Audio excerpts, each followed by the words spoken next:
Ya, baru saja kita menyaksikan pernyataan pers dari Kabid Humas Polda Metro Jaya, Kombes Pol Yusri Yunus, yang ada di TKP rekonstruksi kasus John K. Dan kami juga sudah bersama dengan kriminolog Universitas Budi Luhur, Monica Margaret, untuk membahas premanisme dan kekerasan yang kembali dipertontonkan kelompok John K. Selamat sore, Mbak Monica. Selamat sore, Mas. Ya, total ada 43 adegan secara kumulatif yang ditunjukkan hari ini oleh penyidik.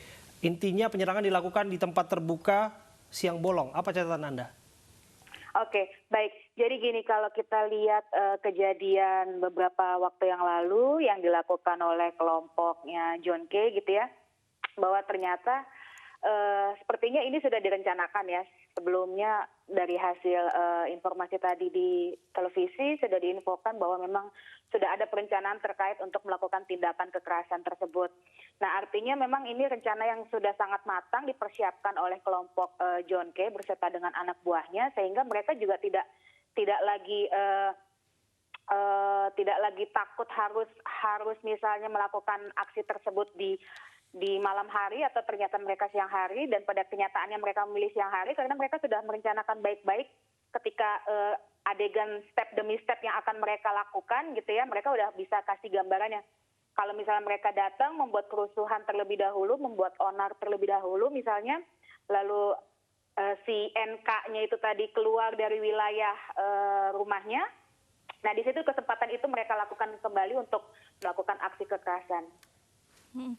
Ya, Mbak Monica, kita tahu bahwa John K ini baru keluar dari penjara baru 6 bulan, kemudian statusnya juga masih bebas bersyarat, tapi kembali melakukan aksi kriminalisme, bahkan berupaya untuk membunuh seseorang.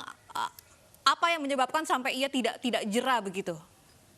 Oke, kalau kita bicara mengenai kasus-kasus kekerasan gitu yang dilakukan oleh John K sendiri, kita bicara di sini tidak hanya John K sebagai seorang individu sebenarnya. Jadi kekerasan yang dilakukan adalah kekerasan yang sifatnya kolektif ya, dan biasanya ini terjadi pada kelompok-kelompok atau organisasi-organisasi gitu ya yang memang tujuannya adalah untuk melakukan kejahatan. Jadi kalau dalam kriminologi sendiri itu ada yang disebut dengan organized crime, Mbak. Jadi di mana kejahatan itu diorganisir gitu. Ada lembaga, ada wadahnya gitu ya, ada kelompoknya di mana mereka akan melakukan kejahatan. Tujuannya memang untuk melakukan kejahatan.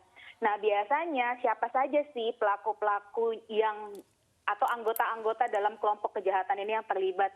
Ya biasanya mereka yang punya misalnya pengalaman masa lalu yang sama, sering menjadi mungkin pada waktu-waktu sebelumnya sering menjadi korban kekerasan juga, korban kejahatan juga, sehingga mereka memiliki karakter yang tumbuh di dalam tubuh mereka, dalam pendirian mereka. Kita bicara soal karakter kriminal, bahwa ternyata itu bisa membawa mereka terus-menerus akhirnya melakukan aksi kejahatan gitu. Walaupun kita tahu 2019 kemarin akhir ya, sekitar Desember 2019 kemarin John K mendapatkan